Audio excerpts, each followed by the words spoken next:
to German police. Several people have been injured in the state of Bavaria after a 17-year-old Afghan refugee attacked passengers on a train with both an axe and a knife.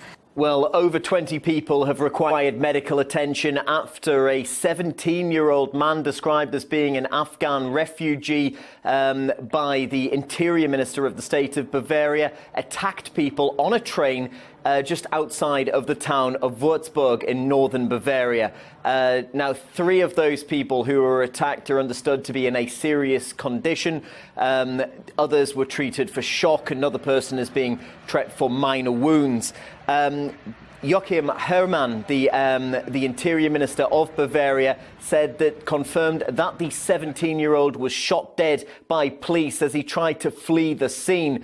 He's described as being a 17-year-old Afghan refugee, and it's also, we're hearing from the Interior Minister of the state of Bavaria, understood that he yelled the phrase Allahu Akbar before carrying out his attack. It seems to be happening what people will see as a regular basis now, this terrorist attack that we've just had. We can't call it a terrorist attack because we don't know the full details, but do you think this is an isolated incident? The question is in what relation? If you have in mind the refugee influx from foreign cultures to the center of Europe, of course, it cannot be an isolated incident because it's part of the game. At least 3 police officers and 1 civilian killed in Kazakhstan's largest city of Almaty, where gunmen attacked a police headquarters. Well, yes, I mean, just as you were saying, so far the casualty list is 3 police officers have been killed, 1 civilian has been killed. Several other people have been hospitalized and are in critical condition, obviously, because of the nature of the attack. So what we know is that several armed gunmen opened fire on a police station with fully automatic weapons. Police obviously then returned fire. In an attempt to flee from the scene, the gunman tried to hijack a car, and the man driving the car tried to prevent it. From what we know so far, he was then shot himself and later died. This is the 1 civilian casualty. So the police do have 1 man in custody who they've managed to detain. He's a 27-year-old man from southern Kazakhstan. And from what we know, there is now a very, very in-depth and very thorough anti-terror operation going on across the city. Obviously, this is the largest city in Kazakhstan, so they're taking the necessary precautions. Train stations are being closed down. We've been seeing a lot of reports of roadblocks, cars being searched. Emergency services are saying that everyone needs to stay indoors. Tonight, the man responsible for a hostage situation at a city Burger King is behind bars. During that tense situation, forced to stay inside the restaurant by the suspect, 4 hostages, one of them a 7-year-old girl.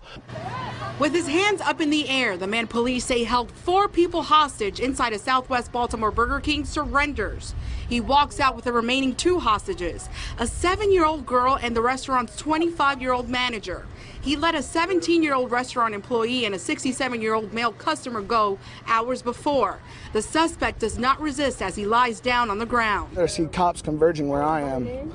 I just figured out, I think this is the guy that they're looking for, and I looked at all the friends and everybody else in there. I said, we need to get out of here right now. It started at around 11 a.m. Sunday afternoon when an officer spotted the armed suspect who was wanted in connection to a rape that happened Saturday. He tried to initiate a traffic stop, but the individual did not stop the vehicle, and a pursuit began. Police and SWAT team officers surround Washington Boulevard and Monroe Street, along with reinforcement from neighboring counties, as negotiators talk to the suspect, enlisting the help of relatives of the hostages. Danielle Montgomery is the cousin of the youngest hostage. She speaks to the suspect for 20 minutes. I just asked him to toss the gun and walk out with his hands up. And then that's what he did? That's what he did. The 7-year-old girl and the 3 other hostages walk away unharmed. But the emotional strain is too much for the girl's mother. He made the decision to do the right thing, and that was not harm anyone. He absolutely had the opportunity to do so, but he chose not to do so. The question is on adoption of the resolution. All those in favor say aye. All those opposed, no.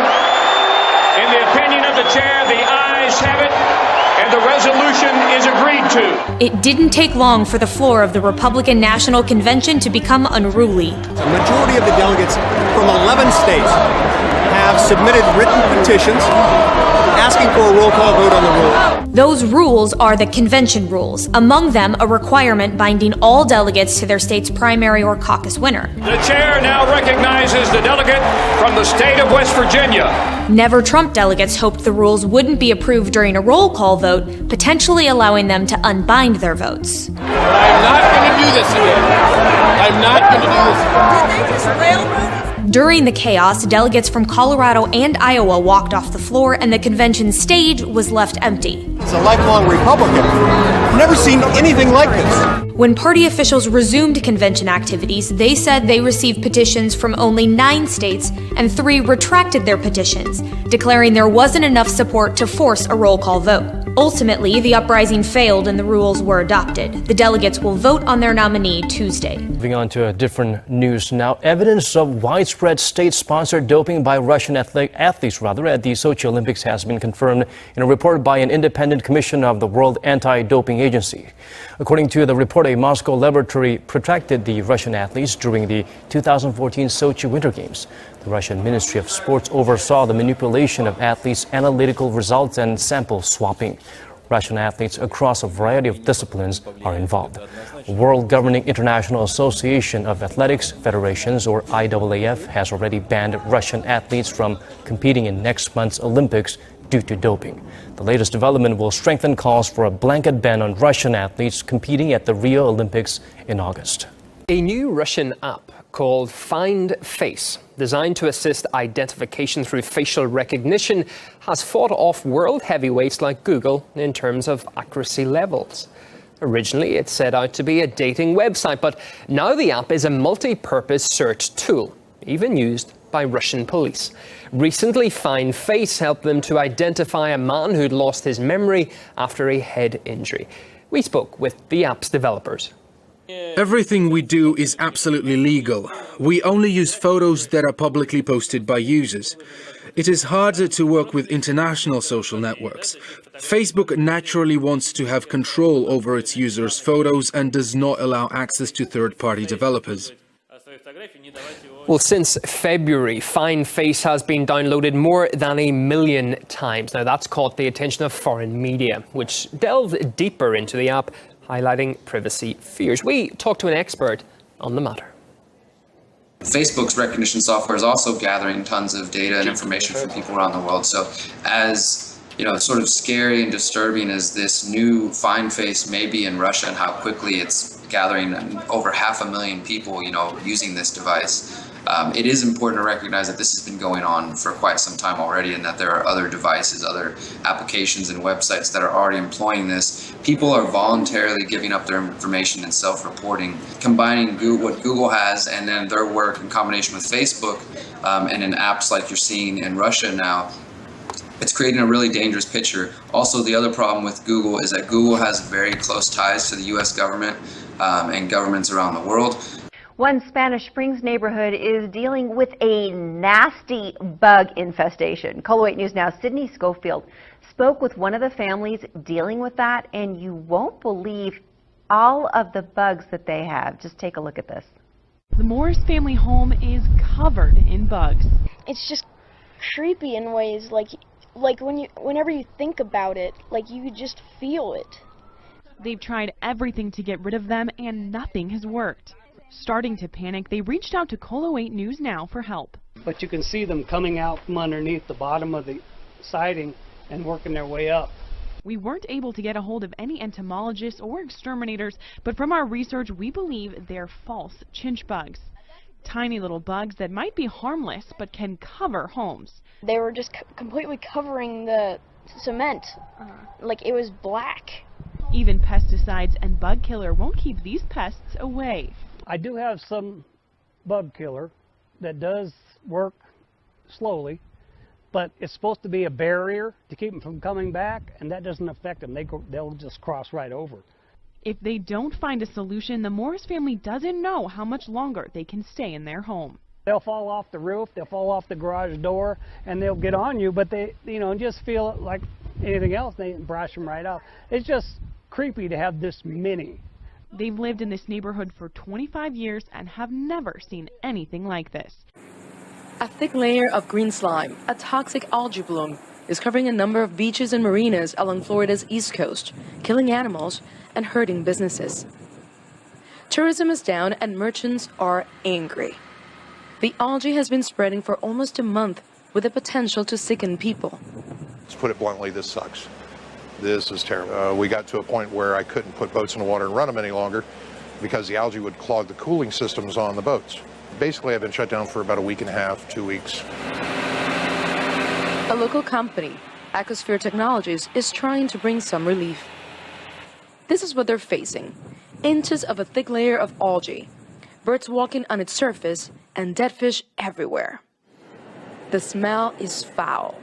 As for what causes outbreak, there are a number of theories. Basically, we're fertilizing all of our waters to death. Environmentalists also point to a lack of state pollution regulations and population growth. Algae outbreaks also occurred in 2005 and 2013, but not as extreme. Florida's called many things, lightning capital, Hurricane Alley, but you don't typically associate Florida with earthquakes. So the surprising thing is, Saturday at 4 p.m., there was actually an earthquake, a minor shock, about 100 miles off the Volusia County coastline, this magnitude 3.7. According to the USGS, this does happen every so often around the state of Florida, but only one minor earthquake actually caused damage, and this was back in the 1800s near St. Augustine. Kind of an interesting fact, though. Get ready. Scientists are now fearing a dormant Roman volcano may blow and affect 4 million people.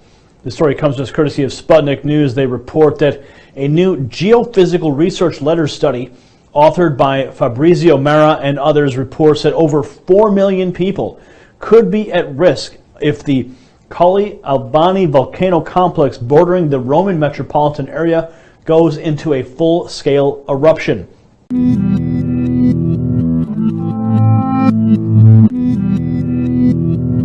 Transgender children should be called Z. Teachers should call transgender children Z to avoid offense, new guidance says.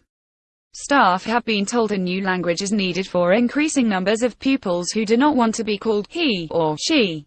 The new guidelines have been issued by the Boarding Schools Association, which represents schools including Eton, attended by Princes William and Harry, and Harrow School, whose past pupils include Winston Churchill. Alex Thompson of the BSA told the Sunday Telegraph. Teachers, heads and deputy heads were asking questions about these issues, and they felt they were in the dark on what was politically correct and had fears of causing offense, as young people were questioning their gender identity. Author of the new guidelines Ellie Barnes said, schools need to make sure that all students are treated equally and fairly according to the Equality Act. People in Norwalk today took part in a growing gaming phenomenon, catching the interest of kids and adults of all ages. Pokemon Go. St. Paul's on the Green invited Pokemon Go players to a party where they got a chance to catch Pokemon. Organizers say there are 2 Pokestops near the church, which are areas that can be visited to gain items in the location-based game. They say it's great that technology is bringing people together. If you look around here today, people are talking to each other about what Pokemon they've caught. They're exchanging tips on how to play the game. So it's actually doing a little bit of what church does, which is fostering community. The UK's new Prime Minister Theresa May has sworn before Parliament that she is prepared to use nuclear weapons against other countries. Is she personally prepared to authorise a nuclear strike that could kill 100,000 innocent men, women and children? Yes. And I have to say to the honourable gentleman, the whole point of a deterrent is that our enemies need to know that we would be prepared to use it. At any time of night or day, a British nuclear submarine is patrolling international waters around the world in readiness for nuclear war. A fleet of 4, each armed with Trident thermonuclear weapons. Based on the west coast of Scotland, the fleet's mission for the last 2 decades, according to the UK's Defence Department, to deter the most extreme threats to national security. In one of his last acts before leaving office, Britain's former Prime Minister David Cameron committed to replacing Trident. The nuclear deterrent remains essential, in my view, not just to Britain's security, but as our allies have acknowledged here today, to the overall security of the NATO alliance. A view not universally shared in Britain. Opponents say nuclear weapons are a Cold War hangover unsuited to modern conflict, and Trident's estimated $55 billion replacement is too costly. Well, it's an enormous amount of money on a weapon of mass destruction that, if used, would kill millions. The idea that we could ever use this is just appalling, immoral, illegal. So we oppose it because it doesn't address anything that we need to be dealing with today. South Korea says the DPRK is ready for a fifth nuclear test. The statement from a Unification Ministry spokesperson came amid reports of increased activity at the DPRK's main Punggye-ri nuclear test site. The spokesperson said the South Korean government is maintaining full readiness and closely monitoring situations. On Sunday, Japan's Kyodo News Agency reported that the installation of an observatory facility has been detected at the DPRK's main nuclear test site.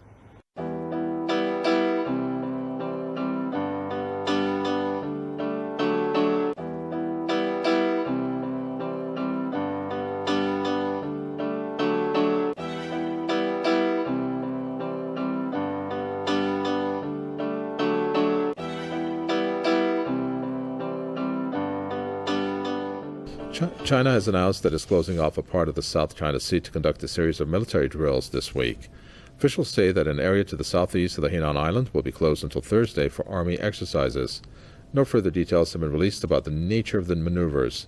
The announcement comes days after the Hague-based Permanent Court of Arbitration ruled that China's claims over most of the South China Sea have no legal basis. Beijing rejected the arbitration case and called it unlawful.